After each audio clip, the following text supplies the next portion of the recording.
अंकुर और ऋषि उस haunted house के बाहर खड़े थे जहां वरुण और हिमांशु को गए हुए काफी देर हो गई थी। जब दोनों बाहर आए तब जाके अंकुर और ऋषि की जान में जान आई। एक्चुअली दोस्तों में जब शर्त लगती है तो बात इज्जत पे तुरंत आ जाती है। इस हॉन्टेड हाउस में 3-4 घंटे बिताने की शर्त भी कुछ ऐसी ही बन गई थी। हर एक हालत में रहकर दिखाना ही था। वरुण और हिमांशु ने अपना काम कर दिया और बाहर आते ही बोले, चलो हम तो हो आए, अब तुम दोनों जाओ। वरुण और हिमांशु के कॉन्फिडेंस को देखकर अंकुर और ऋषि को भी थोड़ी हिम्मत आ गई थी। दोनों पहले से थोड़ा कम डरे हुए थे और पीछे के रास्ते से हॉन्टेड हाउस के अंदर घुस गए। घड़ी में रात के 1 बजे थे। मोबाइल के टॉर्च की रोशनी में रास्ता ढूंढते हुए चलते जा रहे थे दोनों कि कमरे के अंदर से एक आती आवाज ने उनकी हड्डियों तक को ठंडा कर दिया था। लेकिन फिर भी हिम्मत बढ़ाकर वो दोनों उस आती हुई आवाज की तरफ बढ़े कि अंकुर के कदम ऋषि की चीख सुनकर रुके। अंकुर ने तुरंत पलटकर ऋषि से पूछा, क्या हुआ, तू चिल्लाया क्यों?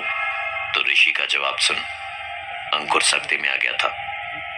ऋषि ने कहा, मजाक बंद कर यार, मैं कहां चिल्लाया। इसके बाद दोनों खड़े इधर उधर देख ही रहे थे कि अंकुर की नजर कमरे के बीचों बीच रखी चेयर पर गई। अंकुर को पता नहीं क्या सूझी।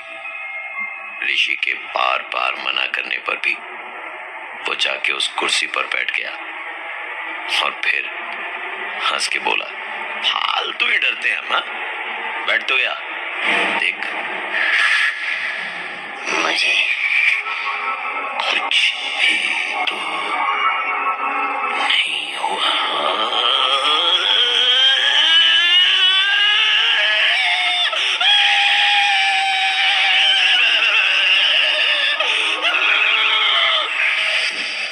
अंकुर जोर जोर से कांपने लगा और अजीब सी आवाजें करने लगा।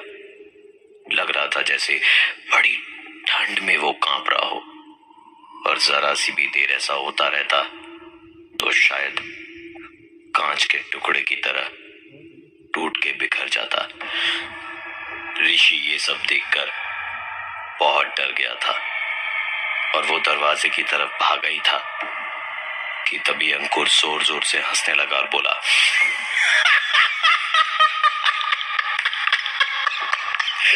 बस इतने में फट गई तेरी।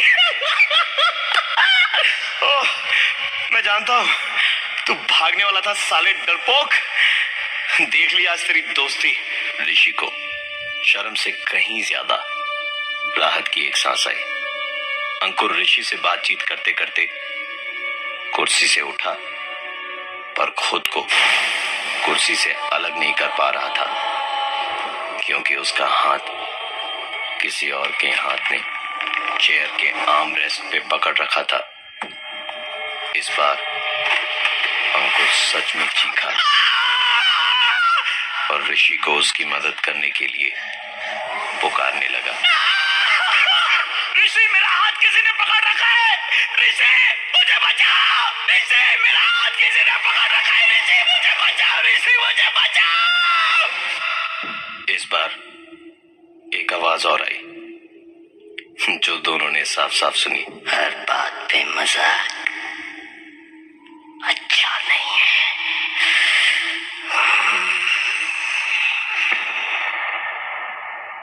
उड़ाने के चक्कर में उसके हाथ का कड़ा खोल के गिर गया।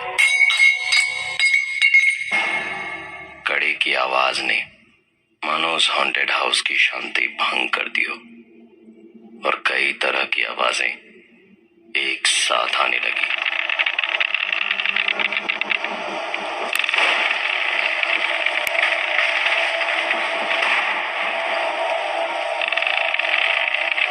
अंकुर और ऋषि दोनों वहां से पूरी जान लगाकर भागे। सामने का दरवाजा खोलने की कोशिश करी।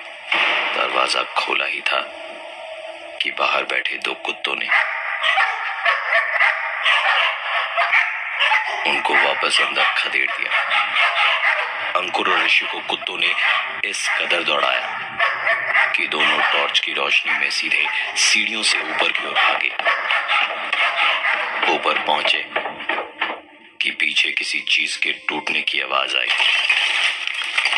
पलट कर देखा तो ऊपर आने की सीढ़ियां ढह चुकी थी।